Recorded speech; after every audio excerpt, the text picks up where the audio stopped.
Assalamu alaikum. This is the second lecture that is all about the branches of biology. In the first lecture you have only studied about the introduction of biology. ठीक है, इसमें हम लोग थोड़ी सी detail discuss करेंगे.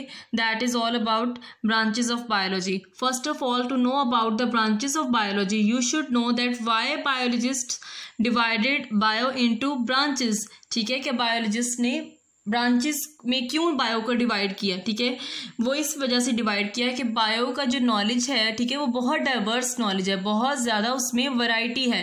तो एकदम एक ही ब्रांच में, एक ही सब्जेक्ट में उसको समझना मुश्किल था. इस वजह से उसको आसानी पैदा करने के लिए, उसको समझने के लिए बायोलॉजिस्ट ने उसको डिफरेंट नंबर ऑफ ब्रांचेस में डिवाइड कर दिया ताकि समझने में आसानी हो. ठीक है, तो हम लोग वन बाय वन उसको देखेंगे कि कितनी बायो की ब्रांचेज हैं.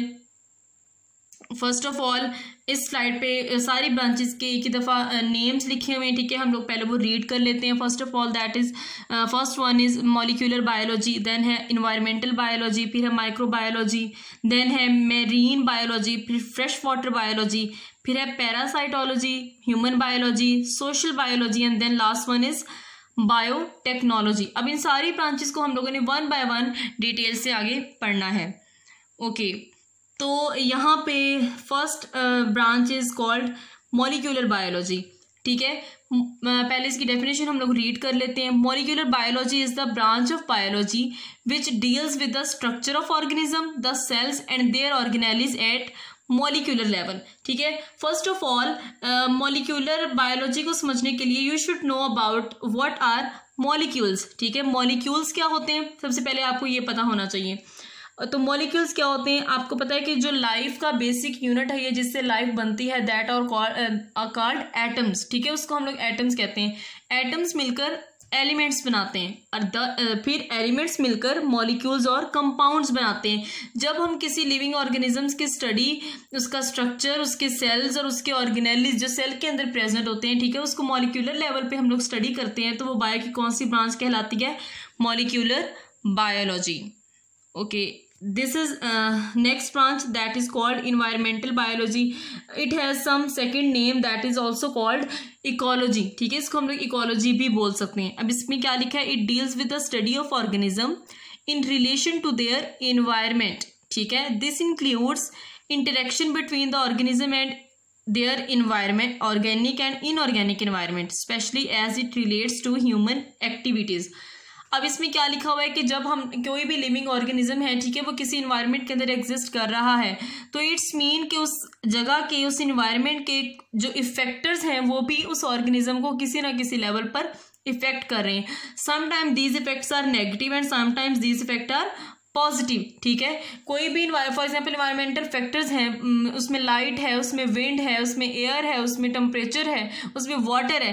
These are different environmental factors. ठीक है, जो कि किसी भी लिविंग ऑर्गेनिज्म को किसी तरह से इफेक्ट कर रहे होते हैं, क्योंकि हम एक इन्वायरमेंट में अंदर रह रहे हैं, तो डेफिनेटली दोनों चीज़ों के दरमियान एक रिलेशनशिप बिल्ड हो जाता है. ठीक है, कौन सी दोनों चीज़ों के दरमियान? इन्वायरमेंट और ऑर्गेनिज्म पर. ठीक है, वहाँ पे रहने वाले ऑर्गेनिज्म के दरमियान एक इंटरेक्शंस बन जाती हैं. ठीक है, वो रिस्पॉन्स करते हैं एक दूसरे को, इस वजह से वहाँ पे एक रिलेशनशिप बन जाता है. ठीक है, और उस रिलेशनशिप को हम लोग बायो की जिस ब्रांच के अंदर स्टडी करते हैं उसको हमने क्या कहा? इन्वायरमेंटल बायोलॉजी, या फिर उसको इकोलॉजी भी हम लोग बोल सकते हैं. ओके, नेक्स्ट ब्रांच की तरफ हम लोग मूव करते हैं. Next is microbiology. ठीक है, this is the study of microorganisms which include bacteria, viruses, protozoa and microscopic algae and fungi. Okay, what does micro means? Micro का क्या मतलब होता है? Micro means small. ठीक है, बायोलॉजी क्या होती है? Study of life. It's mean के स्टडी ऑफ स्मॉल ऑर्गेनिजम्स, और we can say study of micro organisms. ठीक है, ऊपर डेफिनेशन में लिखा है, this is the study of microorganisms which include bacteria, viruses, protozoa and microscopic algae and fungi. What does this mean? इसका क्या मतलब है कि कुछ ऐसे ऑर्गेनिजम्स होते हैं which we can not see with our naked eye, ठीक है, हम अपनी आम आंख से उनको नहीं देख सकते, so we use microscope to see them और टू ऑब्जर्व देम, ठीक है, उनको ऑब्जर्व करने के लिए हमें माइक्रोस्कोप की जरूरत पड़ती है, ठीक है। तो जितने भी ऐसे ऑर्गेनिजम्स जिनको हमें माइक्रोस्कोप की मदद से देखना पड़े या माइक्रोस्कोप की जरूरत पड़ती है, ठीक है, उन ऑर्गेनिजम्स को हम लोग फर्स्ट ऑफ ऑल कहते हैं माइक्रो ऑर्गेनिजम्स। और माइक्रो ऑर्गेनिजम्स की स्टडी के लिए जिस ब्रांच को हम लोग स्टडी देखते हैं उसको हम लोग कहते हैं माइक्रो बायोलॉजी। अब ये जो लिखे हुए हैं bacteria, viruses, protozoa and microscopic algae and fungi, these all are micro organisms, ठीक है। और इनके स्ट्रक्चर, इनके सेल्स, इनकी सेल डिवीजन, फंक्शन, हर चीज को जब हम लोग स्टडी करते हैं तो वो बायो की कौन सी ब्रांच कहलाती है? Micro biology. Okay, move on to the next slide.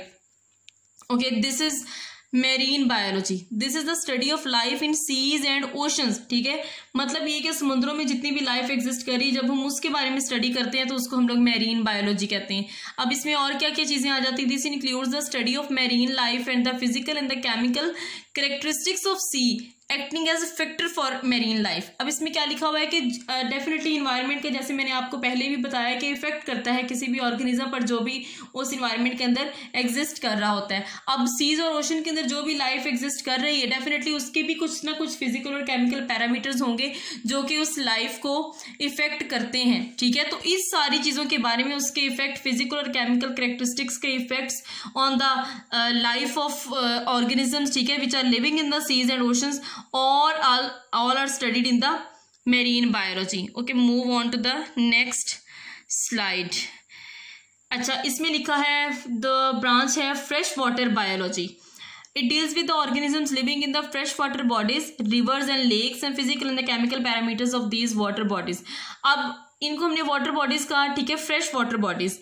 अब इसमें रिवर्स और लेक्स वगैरह आ जाते हैं, ठीक है। इसमें जितने भी ऑर्गेनिजम्स हैं उनकी स्टडी जब हम लोग करते हैं तो वो बायो की कौन सी ब्रांच कहलाती है? Fresh water biology. सेम उसी तरह से जैसे हमने पीछे पढ़ा मैरीन बायोलॉजी के अंदर कि उनके फिजिकल और जो केमिकल पैरामीटर्स होते हैं, ठीक है, वाटर बॉडीज के, वो वाटर बॉडीज के अंदर रहने वाले ऑर्गेनिजम्स को इफेक्ट कर रहे होते हैं, बाज़ दफ़ा नुकसान भी पहुंचाते हैं, बाज़ दफ़ा फायदा देते हैं, ठीक है। तो इन सारी चीज़ों को जब हम लोग स्टडी करते हैं, उनके दरमियानी इंटरेक्शंस को स्टडी करते हैं, रिस्पॉन्सेस को स्टडी करते हैं, तो वो कौन सी बायो की ब्रांच कहलाती है? Fresh water biology. Okay, move on to the next slide.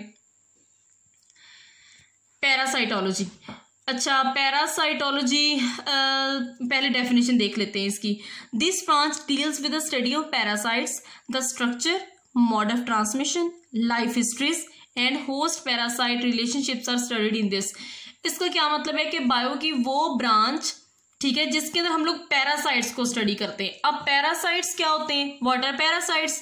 Parasites वो ऑर्गेनिजम्स हैं जो किसी और ऑर्गेनिज्म पर, किसी और लिविंग ऑर्गेनिज्म पर रहते हैं, वहां से खुराक भी लेते हैं और वहां पे डिजीजेस भी कॉज करते हैं, ठीक है। अब देखें, पैरासाइट्स उन ऑर्गेनिज्म को कहते हैं जो कि किसी और ऑर्गेनिज्म पर एग्जिस्ट करते हैं, ठीक है। अब देखिए उनका स्ट्रक्चर, वो पैरासाइट भी तो कोई ऑर्गेनिजम्स ही है ना, ठीक है। उनका स्ट्रक्चर, वो किस तरह से ट्रांसमिट होते हैं दूसरे ऑर्गेनिजम्स के अंदर, उनके लाइफ हिस्ट्रीज मतलब ओरिजिन क्या है और एवोल्यूशन क्या है, ठीक है, वो कैसे दुनिया में आए, एग्जिस्ट कैसे हुए। और host parasite relationships are studied in this. Host parasite relationship क्या होता है? होस्ट उस ऑर्गेनिज्म को कहते हैं जिसके ऊपर पैरासाइट रह रहा होता है, ठीक है, जिसके ऊपर पैरासाइट एग्जिस्ट करते हैं, उस ऑर्गेनिज्म को हम लोग होस्ट कहते हैं। फॉर एग्जांपल ह्यूमन बींग्स के अंदर भी बहुत सारे पैरासाइट्स एग्जिस्ट कर सकते हैं, ठीक है। तो इट्स मीन कि हम उन पैरासाइट्स के लिए एज अ होस्ट काम कर रहे होते हैं, ठीक है। अब होस्ट और पैरासाइट के दरमियान जो रिलेशनशिप होता है, ठीक है, उसको भी बायो की जिस ब्रांच के अंदर स्टडी करते हैं उसको हमने पैरासाइटोलॉजी का। It's mean these are some characteristics of parasites, ठीक है। ये सारे पैरासाइट्स की कैरेक्टरिस्टिक्स हैं जो कि हम पैरासाइटोलॉजी के अंदर स्टडी करते हैं।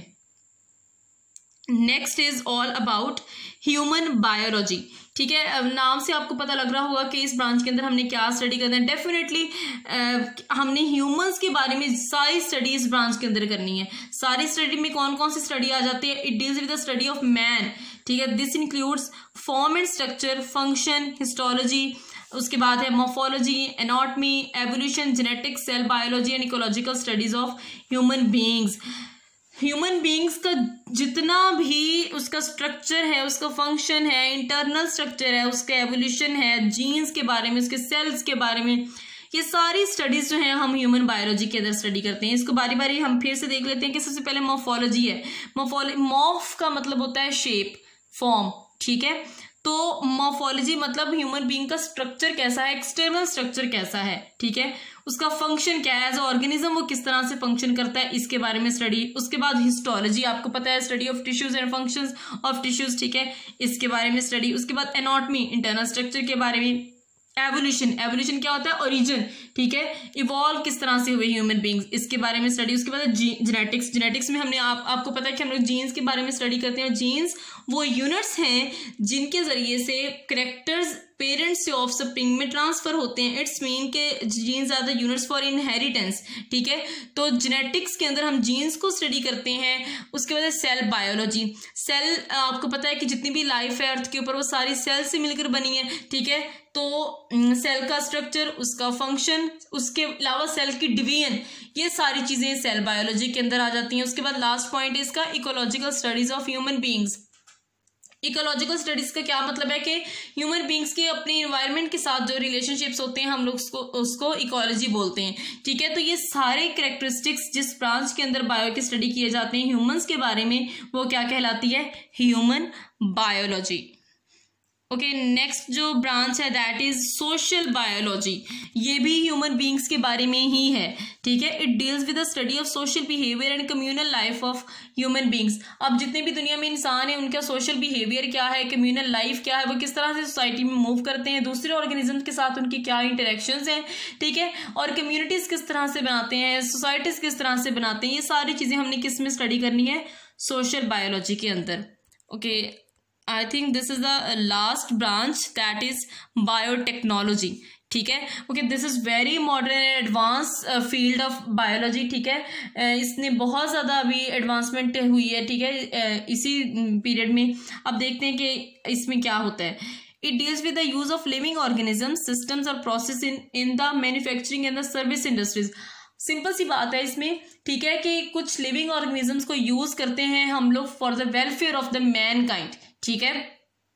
अब क्या होता है कि बहुत सारी ऐसी मेडिसिन और ड्रग्स भी हैं जो कि हमें लिविंग ऑर्गेनिज्म से मिलती हैं, उसमें एंटीबायोटिक्स हैं, ठीक है, बहुत सारी ऐसी चीज़ें हैं। अब वो बहुत सर्विस इंडस्ट्री में पाकिस्तान में बहुत ज़्यादा यूज़ हो रही हैं, आउट, ठीक है, अब्रॉड में भी यूज़ हो रही हैं। अब देखिए पाकिस्तान में आपको एक इसकी एग्जांपल भी छोटी सी दे देती हूँ। और इंसुलिन के बारे में आप लोगों ने सुना होगा, insulin is use for the diabetic patients, ठीक है, डायबिटीज़ के पेशेंट्स के लिए यूज़ होती है। अब जो इंसुलिन है वो हमें कहाँ से मिलती है, वो हमें एक सर्टन किस्म के माइक्रो ऑर्गेनिजम्स हैं जिनसे मिलती है, और उनको हम लोग कहते हैं बैक्टीरिया, ठीक है। एक सर्टेन किस्म के बैक्टीरियाज हैं, ठीक है। तो बैक्टीरिया से हम लोगों को इंसुलिन मिलती है जो कि डायबिटिक के पेशेंट्स के लिए हम लोग यूज करते हैं। इट्स मीन कि हम लोग बहुत सारी ऐसी चीजें लिविंग ऑर्गेनिज्म से ले सकते हैं जो कि हम अपने फायदे के लिए इस्तेमाल कर सकते हैं। एक और एग्जांपल देती हूँ, आप लोगों को पता होगा कि आप लोगों की जो मदर्स हैं वो, ठीक है, योगर्ट बनाती हैं, बल्कि आप लोग हम उसको कहते हैं दही जमाना, ठीक है, दही जमाती हैं। तो वो दही कैसे जमती है, ठीक है, वो भी बैक्टीरिया की मदद से ही जमती है, ठीक है। तो ये सिंपल एग्जांपल्स हैं थोड़ी सी बायोटेक्नोलॉजी की। तो ये था आज का हमारा लेक्चर। इंशाल्लाह मिलेंगे नेक्स्ट लेक्चर में। अल्लाह हाफिज़।